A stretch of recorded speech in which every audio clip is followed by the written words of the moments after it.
आज आपण मॅनेजमेंटचं लेक्चर घेतो आहे. आपण पहिलं युनिट मागच्या लेक्चरला संपवलेलं आहे. आज आपण त्याच्यातल्या दुसऱ्या युनिटला सुरुवात करतो आहे. दुसरं युनिट आहे ते प्लॅनिंग अँड डिसिजन मेकिंग. म्हणजे विद्यार्थी मित्रांनो लक्षात घ्यायला पाहिजे की इंट्रोडक्शन टू मॅनेजमेंट असं पहिलं आपलं युनिट होतं. त्याच्यामध्ये आपण व्यवस्थापनाची ओळख लक्षात घेतली. आता मॅनेजमेंट प्रिन्सिपल अँड ॲप्लिकेशन असं जरी विषयाचं नाव असलं तरीसुद्धा आपल्याला प्रिन्सिपलची अभ्यास या ठिकाणी नाही, पण जे मॅनेजमेंटची फंक्शन्स आहेत.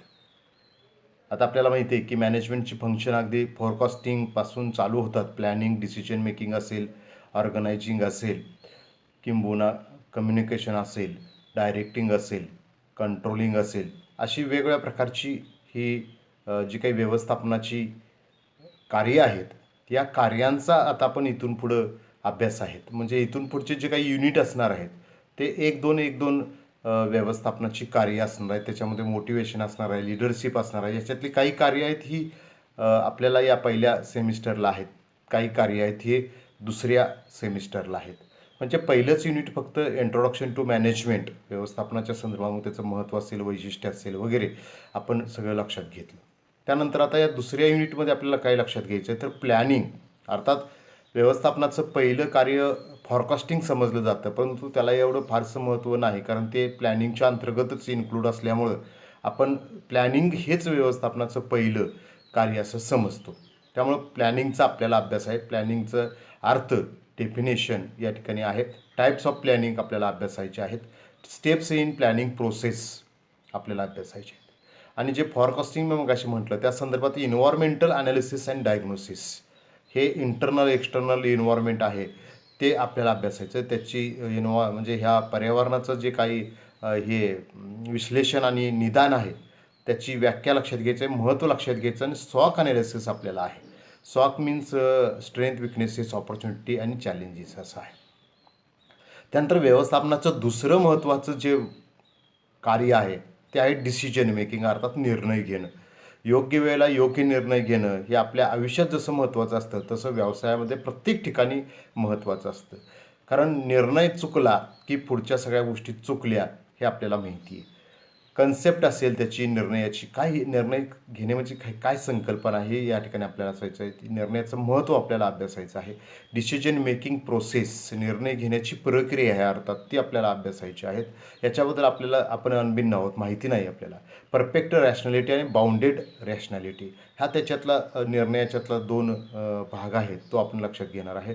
टेक्निक्स ऑफ डिसिजन मेकिंग, मग हे निर्णय घेण्याचे काही तंत्र आहेत का तर त्याच्यामध्ये क्वालिटेटिव्ह आणि क्वांटिटेटिव्ह म्हणजे संख्यात्मक आणि गुणात्मक काही तंत्र आपल्याला अभ्यासायची आहेत. तर अशा पद्धतीनं हे अतिशय व्हास्ट मोठं युनिट आहे. आपला सिलेबस पाठीमाग आहे. आपण याच्यामधला पहिला जो भाग आहे प्लॅनिंगला ते सुरुवात करूया. विद्यार्थी मित्रांनो, प्लॅनिंग हे जे आहे ना हे फक्त व्यवसायामध्येच महत्त्वाचं असतं नाही, तर आपल्या मानवी जीवनामध्ये सुद्धा खूप महत्त्वाचं स्थान आहे. आपण याच्यामध्ये ते लक्षात घेतलेलंच आहे. अर्थात मगाशी मी म्हटल्याप्रमाणे नियोजन हे व्यवस्थापनाचं मूलभूत, अत्यंत महत्त्वाचं आणि पहिलं कार्य आहे. पहिलं कार्य व्यवस्थापन प्रक्रियेत नियोजन हा पहिला टप्पा आहे. नियोजन केल्याशिवाय व्यवसायाचं इतर कोणतंही कार्य करता येत नाही, हे लक्षात घेणं आवश्यक आहे. बघा, आपण साधं एखाद्या गावाला जायचं असेल, ट्रिपला जायचं असेल तर नियोजन करतो. मग किती वाजता निघायचं, कोण कोण येणार बरोबर, साहित्य काय काय घ्यायचं, हे हे हे तुम्ही खूप महत्त्वाचं लक्षात घ्यायला पाहिजे. आणि आत्ता तुम्ही हा टॉपिक शिकण्याच्या अगोदर नियोजन म्हणजे काय हे तुमच्या काय डोक्यात आहे आणि खरोखर नियोजनामध्ये काय असतं ह्याच्यामधला जो फरक आहे हे तुमच्या आता डोक्यात नियोजन आहे. नियोजन म्हणजे हे असं करायचं तसं करायचं, हो ठीक आहे, बरोबर आहे. पण हे फक्त नियोजन हे व्यक्तीच्या संदर्भात असत नाही, हे लक्षात घ्या.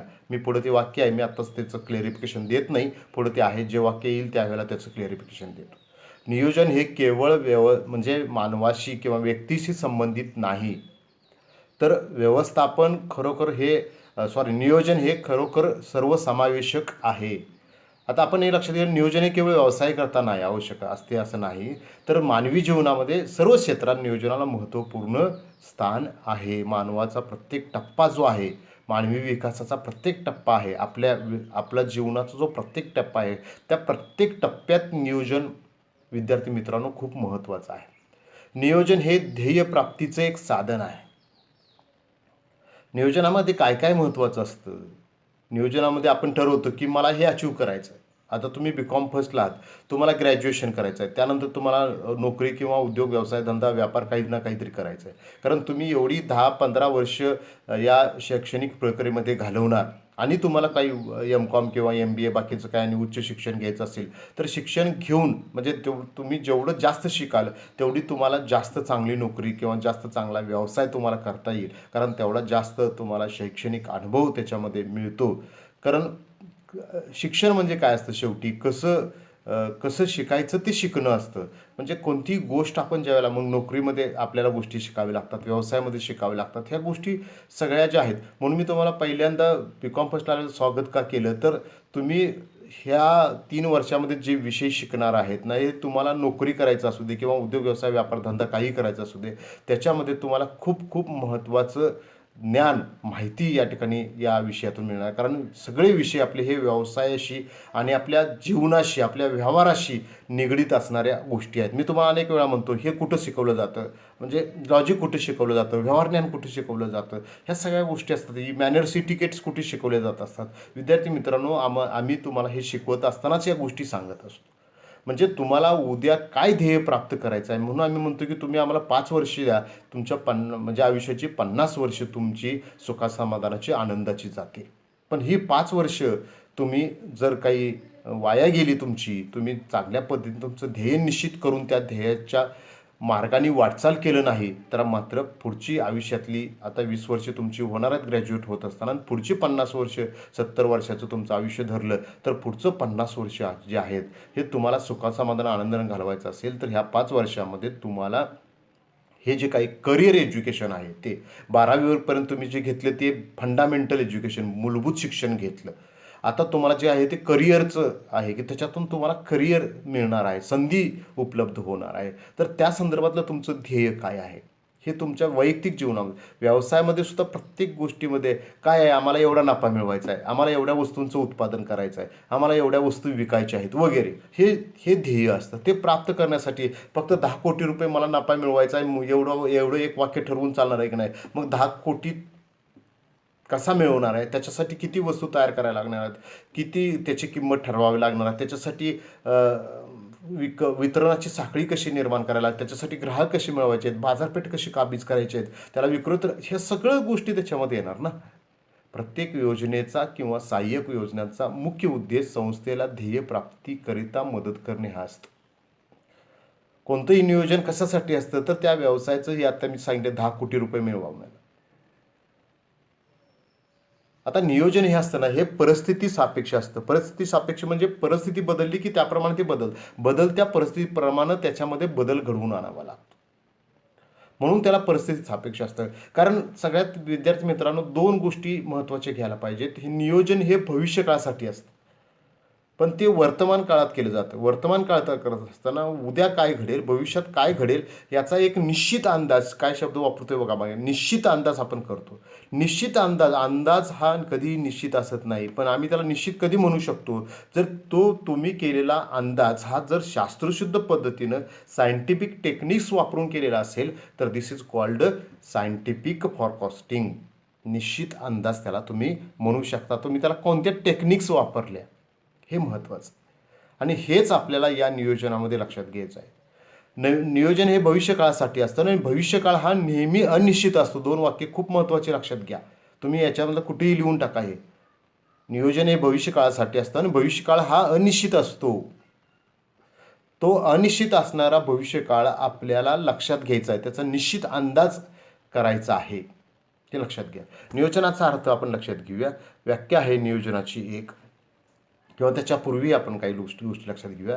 व्यवसायाला आपली उद्दिष्ट साध्य करण्यासाठी काय करावं, कोणी करावं, केव्हा व कसं करावं, या संबंधी निर्णय घ्यावे लागतात. त्या संदर्भात नियोजन करावं लागतं. नियोजन म्हणजे काय करायचं, कोणी काय करावं, कधी करावं, किती वेळात करावं, कोणत्या ठिकाणी करावं, कोणत्या साधनांच्या साहाय्यानं करावं, हे हे ठरवायचं.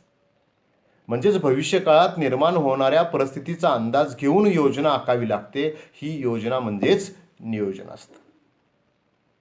म्हणून मी तुम्हाला म्हणतो, बघा आता 2020 चालू आहे.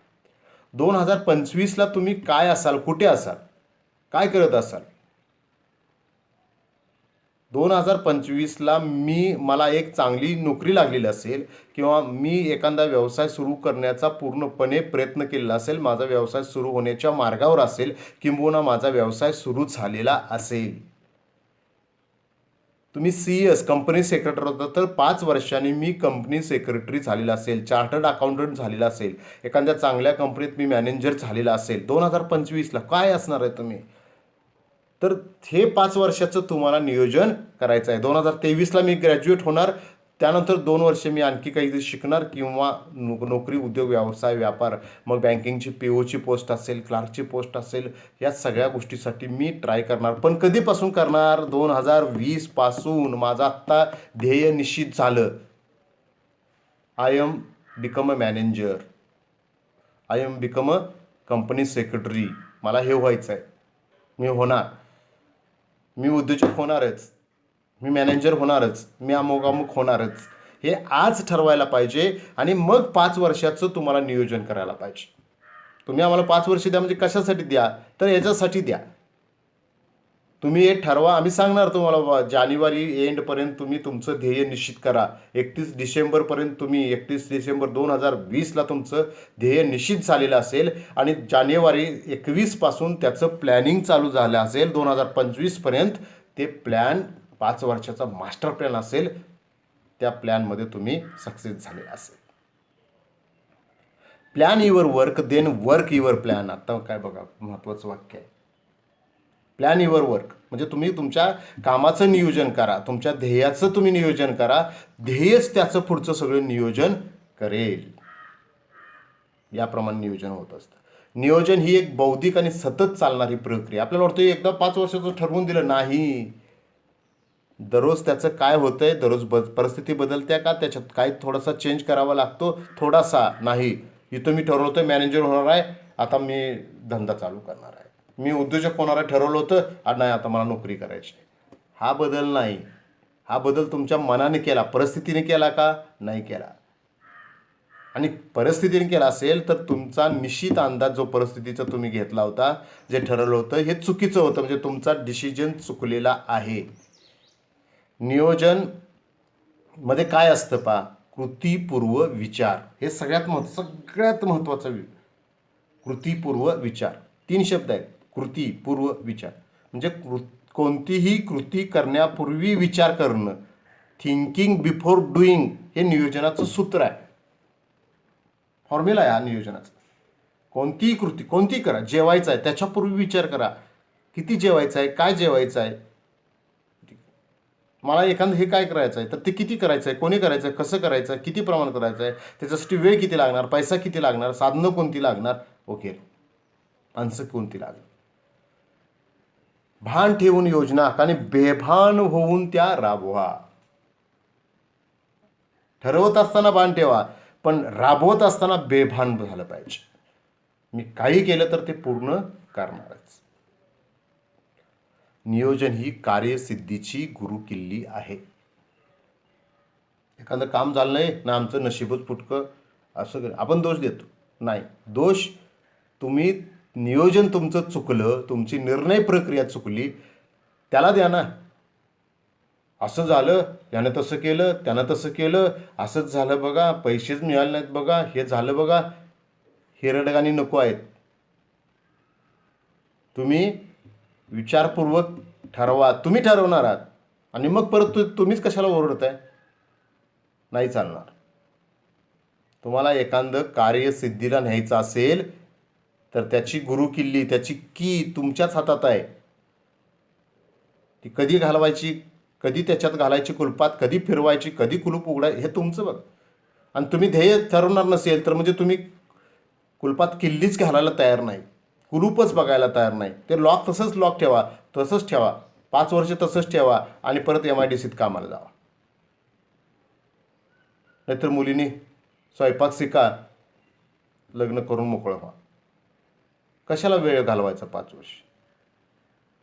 नुसतं BCom होण्यात अर्थ नाही. BCom होत असताना तुम्ही तुमच्या जीवनाचं काय ध्येय निश्चित केलं, त्याच्यासाठी काय प्लॅन केला आणि तो कसा राबवताय, हे खूप महत्त्वाचं आहे. मला तुम्हाला किती मार्क पडले हे महत्त्वाचं नाही. 50 पैकी 50 पडू देत, मला काय त्याच्याशी देणं नाही. पण तुम्ही तुमच्या करिअरसाठी काय केलं, एक गोष्ट केली असेल तर ती माझ्या दृष्टीने महत्त्वाची आहे. नियोजनाची अतिशय अर्थपूर्ण अशी व्याख्या या ठिकाणी आहे. वस्तुस्थितीवर आधारित पूर्वानुभवाचा उपयोग करून 2-3 गोष्टी आहेत. वस्तुस्थिती म्हणजे सद्यस्थिती, वर्तमान काळ. पूर्वानुभवाचा उपयोग म्हणजे भविष्यकाळातल्या काही महत्त्वाचे अनुभव. निवड केलेल्या म्हणजे भविष्यकाळ, भूतकाळ आणि वर्तमान काळ ह्यातला अनुभवाच्या आधारे काही गोष्टी तुम्ही सिलेक्ट केल्या, निवडल्या. भावी काळातील म्हणजे भविष्यकाळाला येतात, तिन्ही काळाला विशिष्ट उद्दिष्ट पूर्ण करण्यासाठी, जे तुम्ही ध्येय ठरवलं आहे ते पूर्ण करण्यासाठी सूत्रबद्ध 3 शब्द आहेत. सूत्रबद्ध, आवश्यक, कार्यदिशा. सूत्रबद्ध सिस्टमॅटिक, आवश्यक इसेन्शियल आणि कार्यदिशा म्हणजे डायरेक्शन ऑफ वर्क. 5 वर्षाचं तुमचं डायरेक्शन ऑफ वर्क, कामाची दिशा काय असणार आहे, किती सिस्टमॅटिक असणार आहे आणि किती आवश्यक असणार आहे. आजचा दिवस आहे, आजच्या दिवसात किती आवश्यक गोष्टी तुम्ही केल्या आणि किती अनावश्यक गोष्टी केल्या, संध्याकाळी तुम्ही विचार करा. जॉर्ज टेरी, त झाले तिथं टेरी, ट पाहिजे. जॉर्ज टेरींची व्याख्या, वस्तुस्थितीवर आधारित पूर्वानुभवाचा उपयोग करून निवड केलेल्या भावी काळातील विशिष्ट उद्दिष्ट पूर्ण करण्यासाठी सूत्रबद्ध, आवश्यक, कार्यदिशा म्हणजे नियोजन होय. विद्यार्थी मित्रांनो, तुम्ही समोर असेल तर मग हे व्याख्या शिकवायला मला एक लेक्चर लागतं. पण आता या कोरोनामुळे सगळंच विचित्र आहे. अनेक उदाहरणं मी तुम्हाला याच्यासाठी देतो. मला तुम्ही रात्री 12 वाजता झोपेतून उठून जरी जॉर्ज टेरीची नियोजनाची व्याख्या विचारली तरी मी आहे तशी सांगणार, 1 तासभर शिकवणार. नियोजनामुळे व्यवसायाच्या कार्याला दिशा प्राप्त होते. मगाशी मी जो प्रश्न उपस्थित केला होता त्याचं उत्तर इथं मिळणार आहे आपल्याला.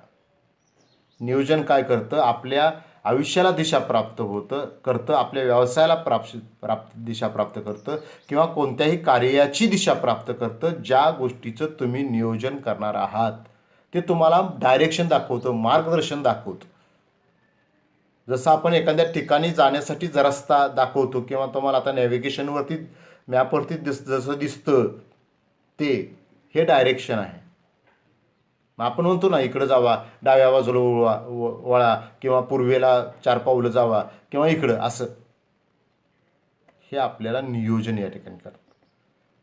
आणि नियोजन कशाचं होतं तर नियोजन व्यक्तीचं होतं. आणि केवळ फक्त व्यक्तीचं होत नाही, साधनांचं होतं. हे काम करायचं आहे, किती साधनं लागतील, किती रॉ मटेरियल लागेल, किती इक्विपमेंट्स लागतील, कोणती यंत्रसामुग्री लागेल वगैरे, सगळी साधनं सगळे आले, पैसा किती लागेल, भांडवल किती लागेल वगैरे, संसाधने आली, सर्व प्रकारचे रिसोर्सेस आले. म्हणजे त्याच्यामध्ये व्यक्ती आला, भौतिक संसाधनं आली, वित्तीय संसाधनं आली, सगळ्या प्रकारची संसाधनं आली. जागा, ती गोष्ट करण्यासाठी तुम्हाला जागा आवश्यक आहे का? वेळ, नियोजनामध्ये सगळ्यात महत्त्वाचं वेळ आहे. बघा, आपण टाइम टेबल करतो, टाइम टेबल. तुमचं हे टाइम टेबल आहे. आज 2 लेक्चर आहेत तुमची, हे टाइम टेबल आहे. एखाद्या व्यक्तीचं एखाद्या क्लासचं टाइम टेबल करत असेल तर तिथं विषय कोणते आहेत? 6 विषय आहेत बाबा. 6 विषयाला शिकवणारे व्यक्ती कोण आहेत? तर हे अमुक आहेत. त्यांना कोणत्या वेळेला वेळ आहे, तुम्ही उपलब्ध असायला पाहिजेत, शिक्षक उपलब्ध असायला पाहिजेत, जागा उपलब्ध असायला पाहिजेत, वर्ग उपलब्ध असायला पाहिजे, डस्टर, खडू, फळा, सगळ्या गोष्टी उपलब्ध असायला पाहिजेत. त्यावेळेला ते लेक्चर आपलं घडून येणार आहे. टाइम टेबल करणं सगळ्यात अवघड गोष्ट. यंत्रसामुग्री, या सर्व वाहन असेल त्याचंही नियोजन असतं. म्हणजे अगदी छोट्यातल्या स्क्रूपासून ते मोठ्यातल्या मोठ्या यंत्रसामुग्रीपर्यंत, मग त्याच्यामध्ये सगळं आलं. व्यक्ती आलं, पैसा आला, भांडवल आलं, जागा आली, वेळ आलं, सगळ्याच एव्हरीथिंग, प्रत्येक गोष्टीचं नियोजन करावं लागतं. आता तुम्ही ध्येय ठरवलं, मी मॅनेजर बनणार, पण हे मॅनेजर नाही तर मॅनेजरची कार्य कोणती, मॅनेजर बनण्यासाठी कोणती पात्रता लागते, मग त्याच्यासाठी अनुभव कोणता लागतो, त्याच्या इंटरव्ह्यू कशा द्यायच्या, कोणत्या कोणत्या ठिकाणी मॅनेजरची पदं असतात, हे सगळं बघायला नको. त्याचा पगार किती असतो, त्या किती वेळ काम करावं लागतं, त्याचा मानसिक जॉब आहे का शारीरिक जॉब आहे, ह्या सगळ्या गोष्टी येणार आहेत त्याच्यात. जॉब डिस्क्रिप्शन आलं, जॉब स्पेसिफिकेशन आलं, जॉब ॲनालिसिस आलं, सगळ्या गोष्टी आल्या. सगळ्यात जगात जास्त सगळ्यात कोण पगार घेत असेल तर मॅनेजर घेतो.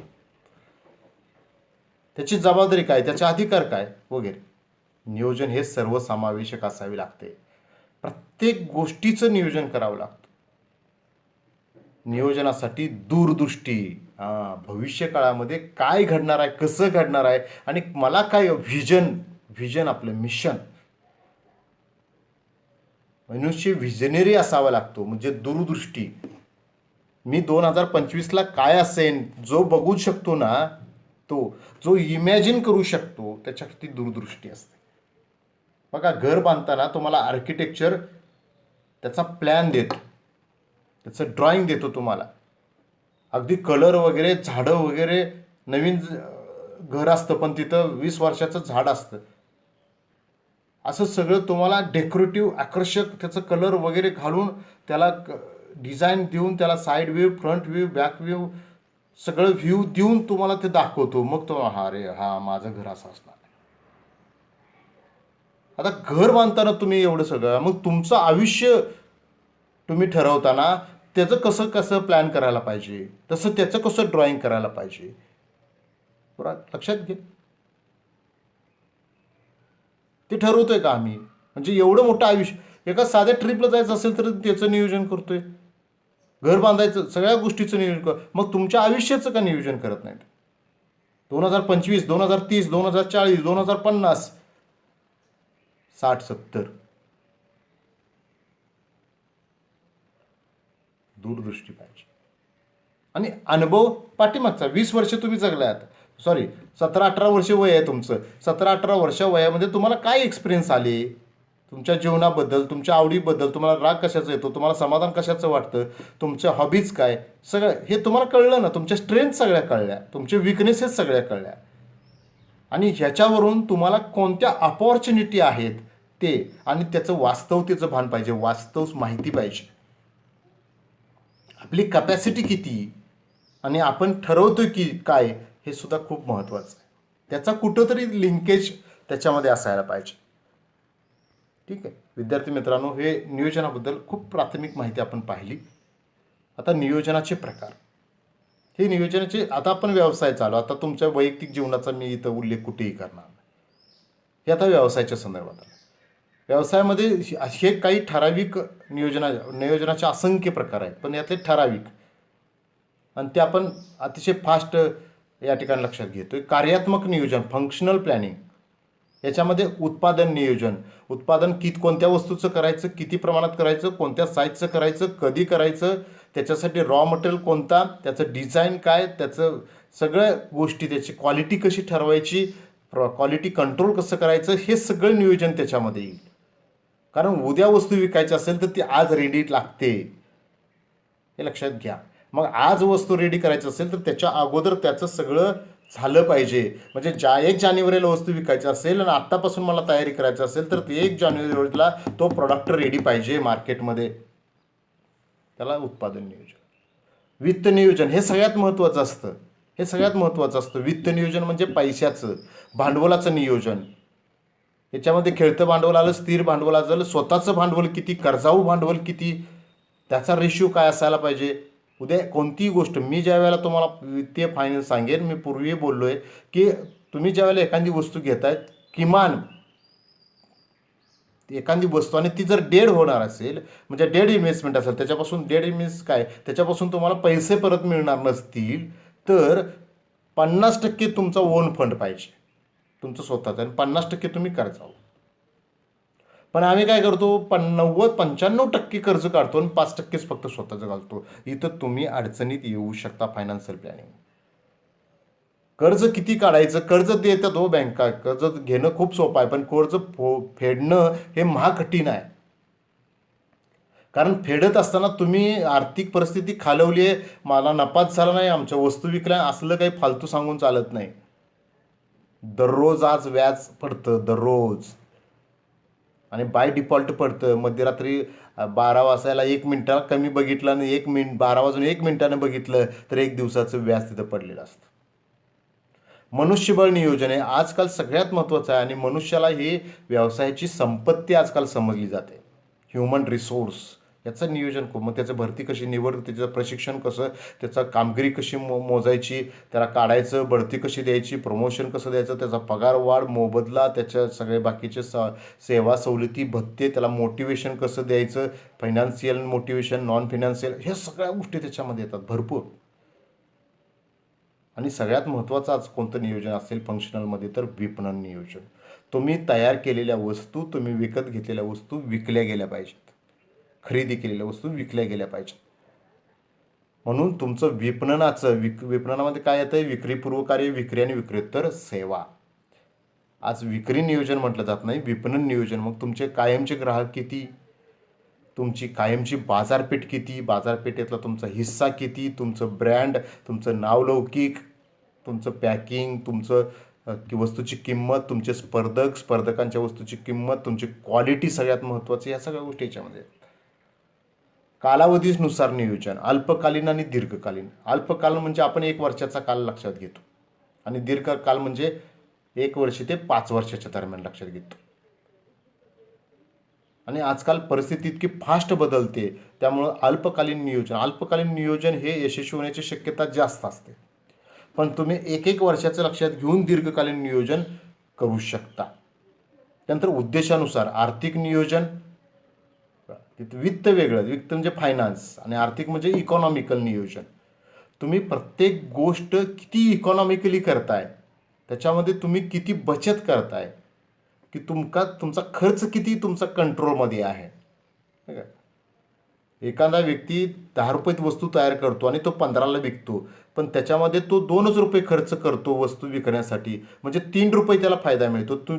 तोच तुम्ही 10 रुपयाची वस्तू तयार करताय, 15ला विकताय, पण तुमचा खर्च 3 रुपये आहे मधला, तर तुम्हाला 2च रुपये प्रॉफिट मिळणार. आर्थिक नियोजन. नफ्याचं नियोजन म्हणजे मला किती टक्के नफा मिळाला पाहिजे, हे अगोदर ध्येय तुम्हाला निश्चित. मी मगाशी म्हणलं 10 कोटी, पण 10 कोटी रुपये नफा मिळवण्यासाठी तुम्हाला काय करायला हवं, कोणत्या साईजच्या, किती, कोणत्या बाजारपेठेमध्ये वस्तू विकायला पाहिजेत, हे ठरवायला लागतं. त्याची पुरवठा साखळी, सप्लाय चेन मॅनेजमेंट, आजकाल सप्लाय चेन मॅनेजमेंटला खूप महत्त्व आहे, ते ठरवावं लागतं. आता नफा तुम्हाला मिळाला 100 रुपये, तर 100च्या 100 रुपये तुम्हाला वाटून घेता येत नाहीत, तर त्यातला काही 30% फंड रिझर्व्ह म्हणून ठेवावं लागतं. बाकीच्या कारणासाठी तुम्हाला डिव्हिडंड इक्विलायझेशन फंड असेल, किंवा तुमचं इमारत निधी असेल, किंवा तुम्हाला यंत्रसामुग्री काही 5-10 वर्षानं बदलायला लागते, त्याच्यासाठी आत्तापासून म्हणजे उद्या मशिनरी बदलायची आहे, तर 1 वर्षात असा खर्च नसतो, तो 1 वर्ष नफ्या झाला असतो, त्यातनं बाजूला काढून ठेवावं लागतं. अनेक गोष्टी येतात त्याच्यामध्ये. स्वरूपानुसार प्रशासकीय नियोजन म्हणजे जे ॲडमिनिस्ट्रेटिव्ह आहे, म्हणजे थोडक्यात आपल्या ऑफिसमध्ये जे घडतं ते ऑफिस आहे. आणि कार्यात्मक म्हणजे जे तुमच्या वर्क ठिकाणी, वर्क प्लेसला, म्हणजे उदाहरणार्थ फॅक्टरी असेल तर फॅक्टरीमध्ये प्रत्यक्षात जे होतं, म्हणजे थोडक्यात प्रशासकीय म्हणजे हे मानसिक स्वरूपाचं असतं, आणि कार्यात्मक असतं हे थोडंसं शारीरिक स्वरूपामध्ये असतं. जिथं शारीरिक कार्य केली जातात तिथं हे कार्यात्मक असतं, आणि जिथं मानसिक ठरवायचं फक्त काम असतं ते प्रशासकीय असतं. आता इतर नियोजनामध्ये नियोजन म्हणजे तुमचं ऑर्गनायझेशन, कॉर्पोरेशन, तुमचा बिझनेस, व्यवसाय, याला निगम असं म्हटलेलं आहे. हा खूप मोठा शब्द आहे. पूर्वी इंडस्ट्री वापरला जातो, आता कॉर्पोरेशन, इंडस्ट्रीपेक्षाही मोठा उद्योग. आता रिलायन्स कॉर्पोरेशन आहे, रिलायन्स इंडस्ट्रीज आपण पूर्व, रिलायन्स कॉर्पोरेशन निगम आहे, ते मोठं, म्हणजे साईजवरती अवलंबून. औपचारिक नियोजन म्हणजे जे आपण रीतसर कायद्याने, कानून, नियम सगळे वापरून जे नियोजन करतो त्याला औपचारिक नियोजन म्हणतात. वेळ, काळ सगळं ठरवलं जातं ते. सर्वसमावेशक नियोजन, स्क्रूपासून ते तुमचं मोठ्यातलं मोठं वाहन असेल, यंत्रसामुग्री असेल, व्यक्ती असेल, पैसा असेल, भांडवल असेल, एव्हरीथिंग, प्रत्येक गोष्टीचं नियोजन, त्याला सर्वसमावेशक नियोजन. जे विद्यार्थी मित्रांनो, हे खूप महत्त्वाचं आहे. नियोजन हे भविष्यकाळासाठी असतं आणि भविष्यकाळ हा अनिश्चित असतो.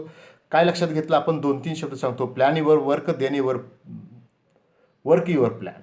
आणि सगळ्यात महत्त्वाचं काय? Thinking before doing. मला उद्या तुम्ही पहिल्यांदा हेच सांगायचं, कृतीपूर्व विचार.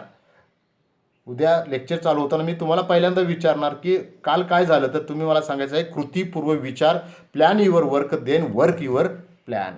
भान ठेवून योजना आखा आणि बेभान होऊन त्या राबवा.